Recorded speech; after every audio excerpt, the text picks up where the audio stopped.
مولاي صل وسلم دائما أبدا على حبيبك خير الخلق كلهم.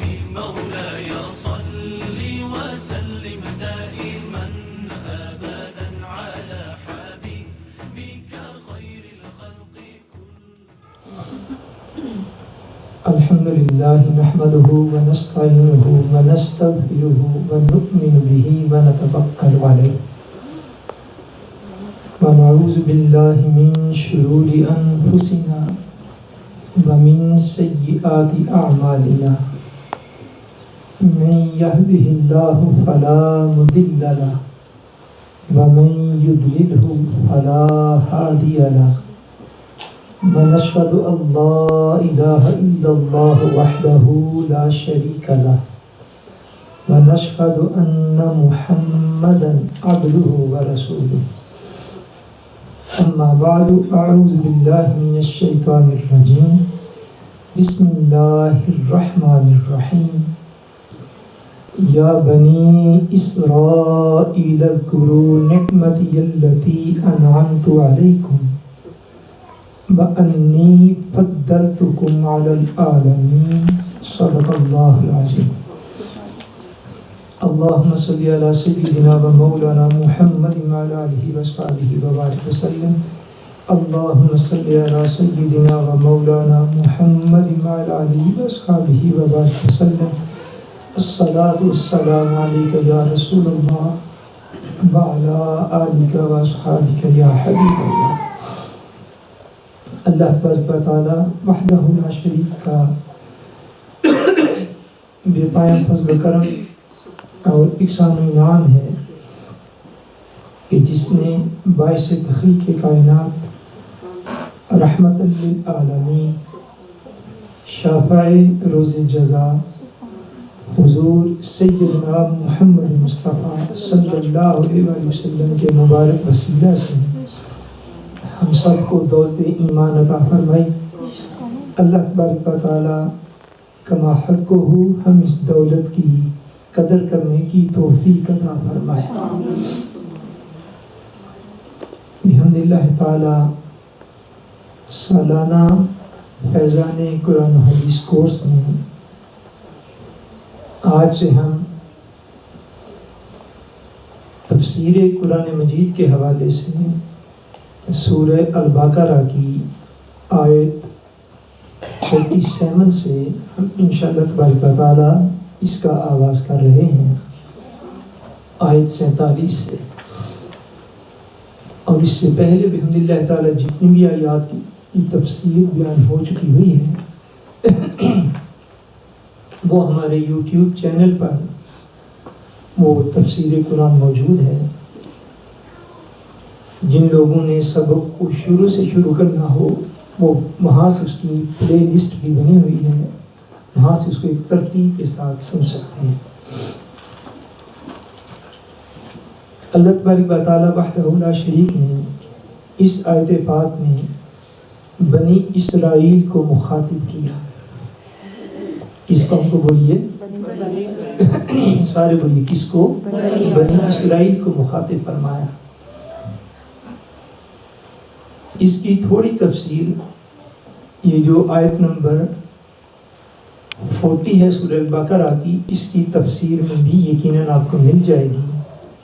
سو ان باتوں کا دہرانا ضروری نہیں ہے. اتنا سمجھ لیجئے کہ اسرائیل جو ہے یہ لقب ہے حضرت سیدنا یعقوب علیہ السلام کا. اس کا بڑی سیدنا یعقوب علیہ السلام کا لقب ہے، جو کہ اللہ تبارک و تعالیٰ کے جلیل القدر پیغمبر تھے، اللہ تبارک و تعالیٰ کے جلیل القدر نبی تھے. ان کا یہ لقب ہے اور ان کو یہ لقب جو ہے وہ اپنے والد گرامی اللہ تبارک و تعالیٰ کے جلیل القدر نبی اور پیغمبر حضرت سیدنا اسحاق علیہ السلام کی فرما برداری سے نصیب ہوا. حضرت سیدنا اسحاق علیہ السلام کی فرما برداری سے نصیب ہوا اور اللہ تبارک و تعالیٰ نے آسمانوں سے فرشتہ بھیجا جس نے آپ کو یہ لقب عطا فرمایا۔ سو پہلی بات جس بات سے اس آیت پاک سے فیض لیتے ہوئے جو عرض کرنے والی ہے وہ یہ ہے کہ والدین کی تابعداری انسان کو اللہ تبارک و تعالیٰ کی نعمتوں کا حقدار بنا دیتی ہے، اور اللہ تعالیٰ کی عظیم رحمتیں اور عظیم نعمتیں اور عظیم راحتیں اللہ تبارک و تعالیٰ کی طرف سے روحانی، جیسے حضرت یعقوب علیہ السلام کا نام تو یعقوب تھا، مگر اسرائیل کا لقب اللہ تبارک و تعالیٰ نے حضرت اسحاق علیہ السلام کی ایک تابعداری اور فرما برداری کرنے پر آپ کو عطا فرما دیا۔ اور اسرائیل کا معنی ہوتا ہے اللہ کا بندہ۔ کیا معنی بولیے؟ اللہ کا بندہ، بلکہ اللہ کا بڑا خاص اور مقبول بارگاہ بندہ، اس کو اسرائیل کہتے ہیں۔ سو حضرت سیدنا یعقوب علیہ السلام کی جو اولاد تھی، آپ کی اولاد کو بنی اسرائیل کہتے ہیں۔ آپ کی اولاد کو کیا کہتے ہیں بولیے؟ بنی اسرائیل، یعنی حضرت اسرائیل یعنی حضرت یعقوب علیہ السلام کی اولاد۔ عام طور پر مفسرین کرام نے بنی اسرائیل کا ترجمہ بنی اسرائیل ہی کیا ہوتا ہے، مگر اردو تراجم جو کیے گئے جو موجودہ دور میں دستیاب ہیں ان میں اعلیٰ حضرت عظیم البرکت مجدد دین و ملت حضور الشاہ احمد رضا خان بریلوی رحمۃ اللہ تعالیٰ علیہ، آپ نے جو ترجمہ قرآن اس مقام پہ فرمایا، آپ نے یہی ترجمہ کیا ہوا ہے، یا بنی اسرائیل، اے اولاد یعقوب، اے اولاد یعقوب، تاکہ پڑھنے والوں کو سمجھ آ جائے کہ اسرائیل سے اصل مراد کیا ہے۔ سو جب بھی آپ یہ نام سنیں بنی اسرائیل یا بنو اسرائیل، سو اس کا مفہوم یہ ہے کہ اللہ تبارک و تعالیٰ اس مقام پر حضرت یعقوب علیہ السلام کی اولاد سے مخاطب ہے، حضرت یعقوب علیہ السلام کی اولاد سے مخاطب۔ آپ کے 12 بیٹے تھے جو معروف تاریخی روایات ہیں، جن میں سے ایک بیٹے کا نام یہودا تھا۔ کیا نام تھا اس کا؟ یہودا۔ یہودا کی آگے جو اولاد ہوئی ان کو بیسکلی طور پر یہودی کہتے ہیں۔ تو قرآن مجید میں جب یا بنی اسرائیل کے الفاظ آتے ہیں تو اس میں بالخصوص جو خطاب ہوتا ہے وہ یہود کے ساتھ کیا جاتا ہے۔ قرآن مجید میں جو اس قوم کے لیے الفاظ استعمال کیے گئے، جب بنی اسرائیل ہو یا بلکہ باقاعدہ یہودی اور نصارہ کے الفاظ بھی قرآن مجید نے استعمال فرمائے، پھر بعض مقامات پر یا اہل الکتاب بھی انہیں ہی کہا گیا۔ سو ہر موقع اور ہر مناسبت میں الگ الگ جو ہے وہ ایک پیغام موجود ہوتا ہے۔ بیسکلی طور پر اس سے حضرت یعقوب کی اولاد مراد ہے، اور اس میں بالخصوص اہل یہود جو ہیں وہ ان باتوں کے مخاطب ہوتے ہیں۔ یہ قرآن مجید کا ایک خطاب کا انداز ہے جو اللہ تبارک و تعالیٰ نے مختلف مقامات پر جو ہے وہ اس کلام طیب میں اختیار فرمایا۔ فرمایا یا بنی اسرائیل اذکروا نعمتی التی انعمت علیکم، فرمایا اے بنی اسرائیل یاد کرو اللہ تبارک و تعالیٰ کی اس نعمت کو جو اس نے تمہیں عطا فرمائی، جو اس نے تمہیں عطا فرمائی۔ نعمت کسے کہتے ہیں؟ یہ لفظ جو نعمت ہے یہ قرآن مجید میں زیادہ تر مقامات پر نون میں کسرہ کے ساتھ آتا ہے، ان کسرہ جس کو عام طور پر ہم زیر کہتے ہیں، اور بعض مقامات پر یہ نعمت کا لفظ نون میں فتحہ کے ساتھ بھی آتا ہے، جس کو بعض اوقات عام طور پہ ہم زبر کہتے ہیں۔ سو اگر نعمت کا لفظ زبر کے ساتھ آئے یعنی نعمتن آئے تو اس کا مطلب ہوتا ہے عیش و آرام کا سامان۔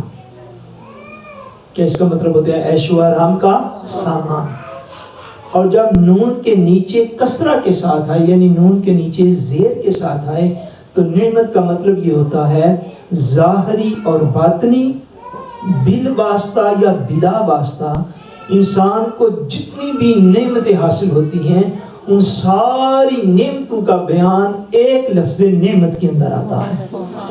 اللہ کے جتنے بھی اس پر احسان ہیں وہ ظاہری ہیں یا باطنی ہیں، جسمانی ہیں یا روحانی ہیں، وہ بالواسطہ ہیں یعنی ڈائریکٹلی ہیں یا انڈائریکٹلی ہیں. یعنی انڈائریکٹلی بلا واسطہ، اور ڈائریکٹلی بلا واسطہ، اور انڈائریکٹلی بالواسطہ. یعنی جس طرح بھی اللہ تبارک و تعالیٰ کا کوئی انعام اسے حاصل ہے، وہ سارے انعامات، وہ ساری رحمتیں، وہ ساری بخششیں، وہ ساری اس کی عنایات، ان ساری عنایات کے اظہار کے لیے قرآن مجید میں لفظ نعمت استعمال کیا جاتا ہے. فرمایا یا بنی اسرائیل اذکروا نعمتی التی انعمت علیکم. اے بنی اسرائیل، اے اولاد یعقوب، یاد کرو. اللہ تبارک و تعالیٰ فرماتے ہیں یاد کرو اس میری نعمت کو، ان نعمتوں کو جو میں نے تم پر کی. اللہ تبارک و تعالیٰ نے ان پر جو احسانات فرمائے ان کا تذکرہ قرآن مجید میں جا بجا ملتا ہے کہ اللہ تبارک و تعالیٰ نے اس قوم کے لیے، بنی اسرائیل کے لیے، اللہ تبارک و تعالیٰ نے صحراؤں میں وہ چلتے تھے تو ان کے اوپر آسمان کا بادل سایہ کرتا تھا. بنی اسرائیل پیاسے ہو گئے، ان کو صحرا میں پیاس لگ گئی، تو پیاس لگنے سے اللہ تبارک و تعالیٰ نے پتھروں سے ان کے لیے صاف شفاف پانی کے چشمے جاری فرمائے. یہ بنو اسرائیل ہی تھے جو حضرت موسیٰ علیہ السلام کے ساتھ دریا کے کنارے پہ جا پہنچے. پیچھے فرعون کا لشکر تھا اور سیدنا موسیٰ علیہ السلام نے دریا میں عصا مارا تو اللہ تبارک و تعالیٰ نے بنو اسرائیل کے لیے دریاؤں کے پانیوں کو روک کر درمیان میں 12 رستے جاری فرما دیے. اور یہ بنو اسرائیل تھے جن پر ظاہری نعمتوں کا یہ عالم تھا، اور باطنی نعمتوں کا یہ عالم تھا کہ خالی بنی اسرائیل میں اللہ تبارک و تعالیٰ نے خالی اس ایک قوم سے 4000 نبی اپنے پیدا فرمائے. 4000 انبیاء اس قوم میں پیدا فرمایا. اور پہلی جتنی بھی آسمانی کتابیں اتری ان ساری کتابوں میں 4 کتابیں مشہور ہیں. قرآن مجید کو چھوڑ کر زبور اتری تو بنو اسرائیل میں اتری، تورات اتری تو بنو اسرائیل میں اتری، انجیل اتری تو بنی اسرائیل میں اتری. یعنی ظاہری اور باطنی نعمتیں اللہ تبارک و تعالیٰ نے وافر مقدار میں انہیں نصیب فرمائی.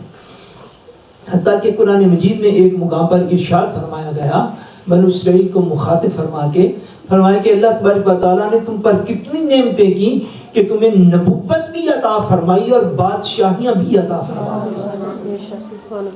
یعنی نبوت باطنی بادشاہی ہے، اور ویسے بادشاہت ظاہراً جو بادشاہت کا ایک نظام ہوتا ہے، اللہ تبارک و تعالیٰ نے باقاعدہ یہ دونوں گنوائی بنی اسرائیل کو کہ ہمارا انعام دیکھو کہ ہم نے تمہیں نبوتیں بھی عطا فرمائی اور ہم نے تمہیں دنیا کی بادشاہتیں بھی عطا فرما دی. یہ اللہ تبارک و تعالیٰ نے بنی اسرائیل کو، حضرت یعقوب علیہ السلام کی اولاد کو اپنی نعمتیں جو ہیں ان کا ذکر کرنے کی، اور اذکر کا اس مقام پر مفہوم اشکر ہے، یعنی کہ میری نعمتوں کا شکر ادا کرو. کیا کرو؟ بولیے میری نعمتوں کا شکر ادا کرو. اذکروا اشکروا، مفسرین نے ارشاد فرمایا کہ ذکر کرنے کا مفہوم یہ ہے، یاد کرنے کا مفہوم یہ ہے کہ اللہ تبارک و تعالیٰ کی نعمتوں کا شکر ادا کیا جائے. ایک اس میں تفسیری نکتہ اور بھی ہے، اور وہ یہ کہ جب بندہ کسی نعمت کا ذکر کرتا ہے، یہاں پر اذکروا جو ہے یہ جو ہے اس کو کہتے ہیں یہ مطلق ہے، اور مطلق کا مفہوم یہ ہے کہ کسی خاص نعمت کا یہاں پہ ذکر نہیں کیا گیا کہ میں نے تمہیں نماز دی تو شکر ادا کرو، روزہ دیا تو شکر ادا کرو، کتابیں دی تو شکر ادا کرو، انبیاء بھیجے تو شکر ادا کرو، پانیوں میں رستے بنائے تو شکر ادا کرو. یعنی یہ مطلق ہے، ایبسلیوٹ ہے. اور مطلق کا مفہوم یہ ہے کہ اللہ تبارک و تعالیٰ کا اس سے جو حکم اخذ ہوتا ہے وہ یہ ہے کہ اللہ تبارک و تعالیٰ کی تمام تر نعمتوں کا شکر ادا کرو.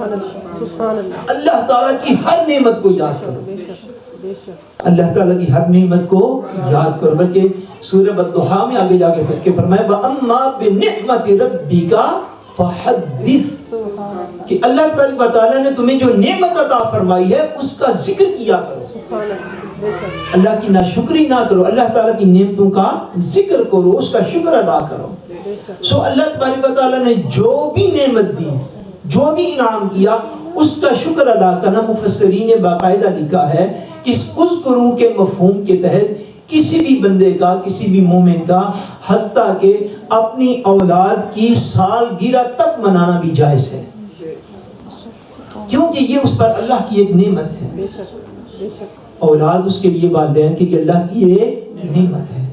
سو جس دن وہ نعمت ملی اس دن کو جب بندہ الگ بیٹھ کے نعمت کا اظہار کرتا ہے نا تو اس کو کہتے ہیں یاد کرنا. یوں کہہ دیجیے اس کو کیا کہتے ہیں؟ نعمت کو یاد کرنا.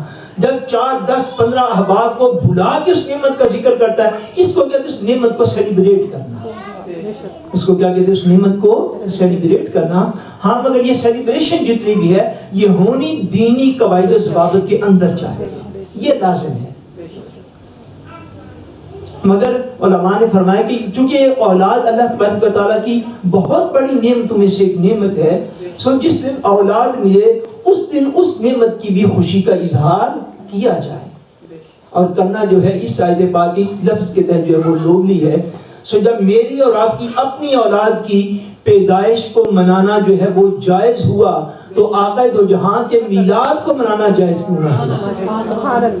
بس سمجھے، میری اور آپ کی اپنی اولاد ہو ان کے کیک کاٹ لینا جائز ہوا، ان کی خوشی منا لینا جائز ہوا، اس کے اوپر 10 بندوں کو، برادری کو، احباب کو، دوستوں کو بلا کے بٹھا لینا، کھانا کھلانا جائز ہو گیا. تو جب ساری کائنات میں اس کائنات کی سب سے بڑی نعمت کی باری آئے اور وہ سب سے بڑی نعمت ذات پاک مصطفیٰ صلی اللہ علیہ وسلم. سو اللہ تبارک و تعالیٰ نے بنی اسرائیل کو ارشاد فرمایا کہ اے بنی اسرائیل اللہ تعالیٰ کی نعمتوں کو یاد کرو جو اس نے تم پر نعمتیں کی. اس میں ایک جو ہے وہ اس آیت پاک سے فیض لیتے ہوئے ایک بات اور بھی سمجھیے. باقی چیزیں جہاں پہ اللہ تبارک و تعالیٰ کی نعمتیں ہیں، اسی طرح نسب کی جو بزرگی ہے، نسب کی بزرگی جو ہے وہ بھی اللہ تبارک و تعالیٰ کی نعمتوں میں سے ایک نعمت ہے. نسب کی بزرگی، نسب سمجھ جا یعنی بندہ کس کی اولاد سے ہے، بندہ کس کی. ابھی کتنے عام الفاظ تھے اسلام کی اصطلاح کے ٹرمز کے، مگر وہ بھی اب ہمارے لوگوں کو نہیں آتے. کتنی بدقسمتی کی ہے بات. یعنی نسب کی بزرگی جو ہے یہ بھی اللہ تعالیٰ کی بقیہ نعمتوں کی طرح یہ بھی ایک نعمت ہوتی ہے. دیکھیے نا بنی اسرائیل میں اس کے دور کے تقاضوں کے مطابق اس قوم میں انجینئرز بھی ہوں گے. آپ لوگ بات کو سمجھ رہے ہیں؟ اس قوم میں ڈاکٹرز بھی ہوں گے، اس قوم میں بڑے بڑے زمیندار اور کاشتکار بھی ہوں گے.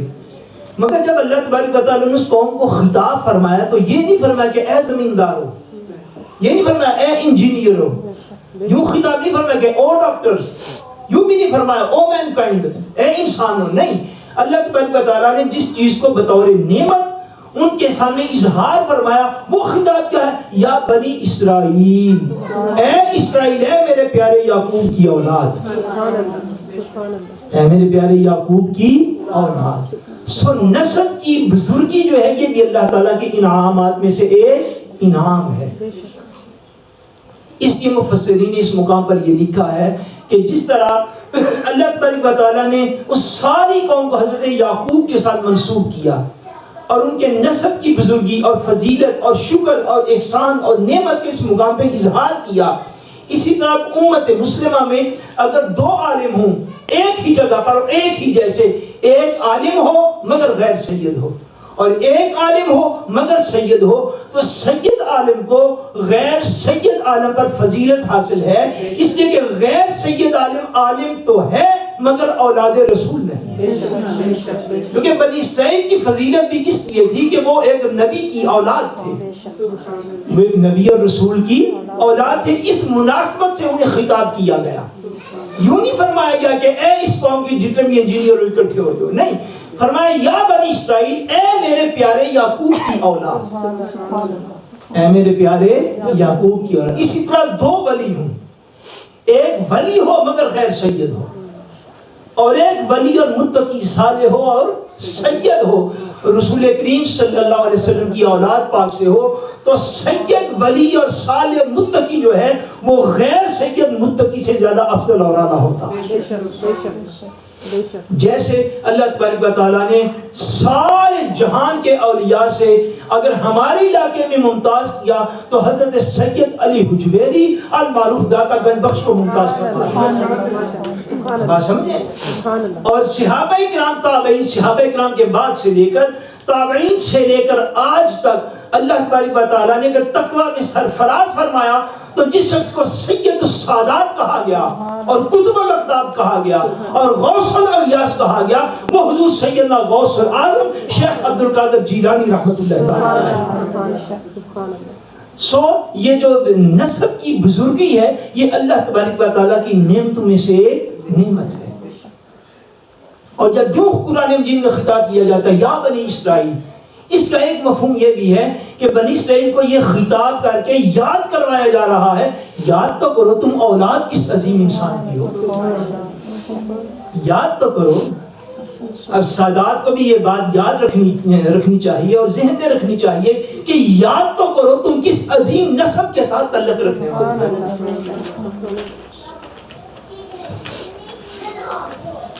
اور علماء نے مفسرین نے ارشاد فرمایا ہے کہ اللہ تبارک و تعالیٰ وحدہ لا شریک نے اس میں نسب کی بزرگی جو ہے اس کی طرف بھی بندوں کو دعوت فکر دی ہے کہ نسب کی بزرگی یہ ایک مسلم مسئلہ ہے اور اس کی ایک مسلم حیثیت ہے دین کی. ہاں نسب کی بزرگی اس بات کو یاد رکھ لیجیے، ایمان کے بغیر اس کا کچھ بھی فائدہ نہیں، ایمان کے بغیر اس کا کچھ بھی فائدہ نہیں. جس طرح وہ بے شک بنو اسرائیل جو تھے وہ اولاد تو تھے حضرت یعقوب علیہ السلام کی، مگر ان سے ان آیات میں ایمان ہی کھڑے کیا جا رہا ہے کہ ایمان لے کے آؤ. یعنی بلا شبہ وہ حضرت یعقوب کی اولاد تھے، مگر اگر دل میں ایمان موجود نہ ہو تو پھر اولاد ہونا کوئی نفع دیتا نہیں، پھر اولاد ہونا کوئی نفع دیتا نہیں. جیسے حضرت نوح علیہ السلام کا ایک بیٹا تھا، حضرت نوح علیہ السلام کا بیٹا ہونے کے باوجود دل میں ایمان نہ تھا تو خالی بیٹا ہونے نے کوئی نفع دیا نہیں.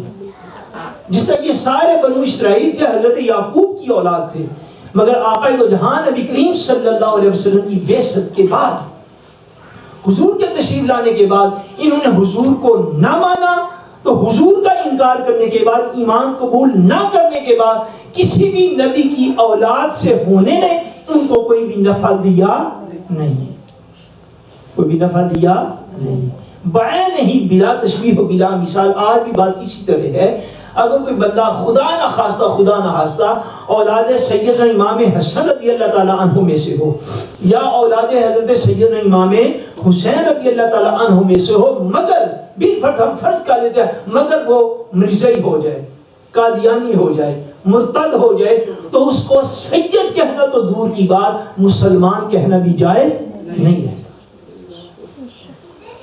بات یاد رہے گی سب کو، اس کو مخالف مسلمان کہنا بھی جائز نہیں ہوتا، سید کہنا تو بڑی دور کی بات. سو ایمان جو ہے یہ اس پر زیادہ فوقیت رکھتا ہے نسب پر، ایمان نسب پر زیادہ فوقیت رکھتا ہے. ہاں اگر ایمان ہو اور نسب بھی ثابت ہو اور بندہ اس رستے پر بھی قائم اور دائم ہو تو پھر باخدا کسی اور چیز کی حاجت نہ اس کو ہے نہ اس کے طالبین کو کسی اور چیز کی حاجت ہے. فرمایا یا بنی اسرائیل اذکروا نعمتی التی انعمت علیکم وانی فضلتکم علی العالمین. اور فرمایا بے شک میں نے اس زمانے کے سارے لوگوں پر تمہیں فضیلت عطا فرمائی، اس زمانے کے سارے لوگوں پر میں نے تمہیں فضیلت عطا فرمائی.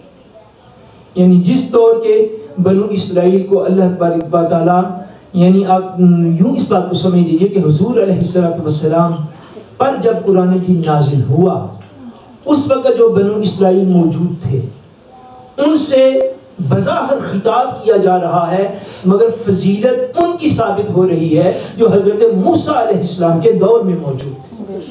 اب بات کو سمجھ رہے ہیں؟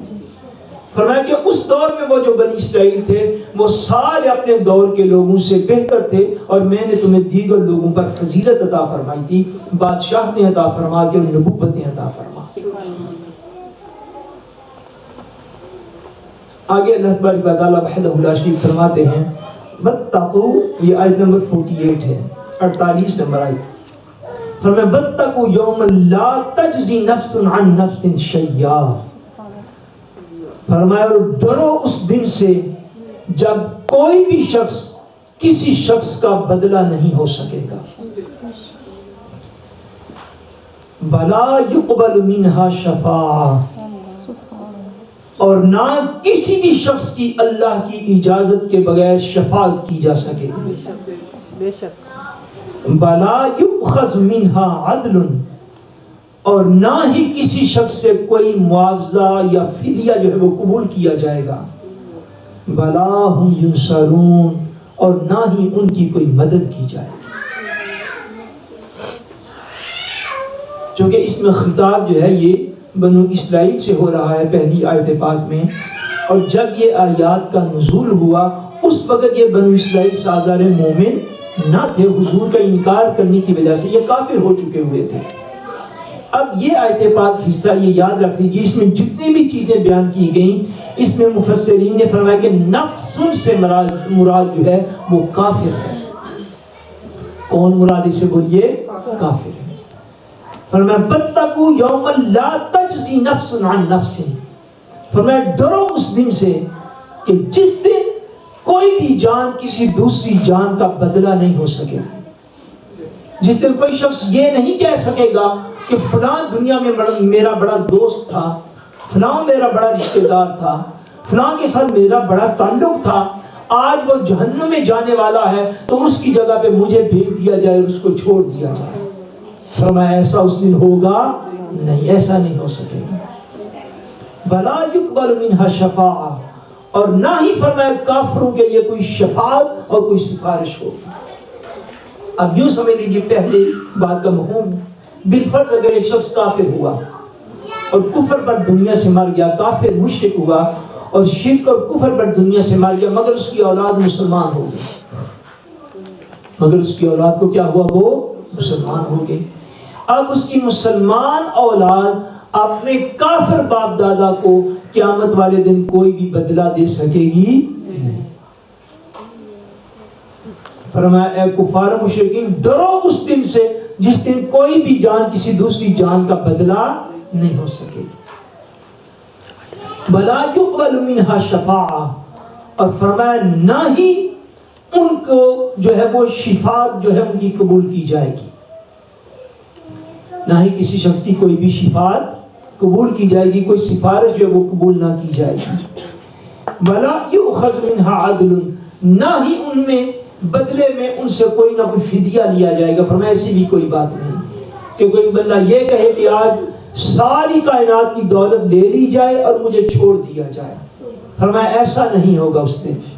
وَلَا هُمْ يُنصَرُونَ، یہ نصر کا اصل میں مطلب ہوتا ہے کہ بالجبر کسی کی مدد کرنا، قوت کے ساتھ، طاقت کے ساتھ، جبر کے ساتھ کسی کی ہیلپ کرنا۔ یعنی بالفرض اگر کسی بندے نے یہاں پہ گلی میں دو بندوں نے ایک بندے کو پکڑا ہوا ہے تو اس کی برادری کے بندے آ جائیں تو اس کو چھڑا کے لے جائیں، اس کو کہتے ہیں نصر کرنا، اس کو کہتے ہیں مدد کرنا، یعنی جس مدد پر طاقت اور قوت اور اختیار کو استعمال کیا جائے۔ فرمایا قیامت کا دن ایسا دن ہے کہ جس دن کفار کے لیے نہ کوئی شفاعت ہے، نہ ان کی مدد کی جائے گی، نہ ان سے کوئی بدلہ قبول کیا جائے گا، اور نہ ہی معاوضے میں ان سے کوئی فدیہ لیا جائے گا۔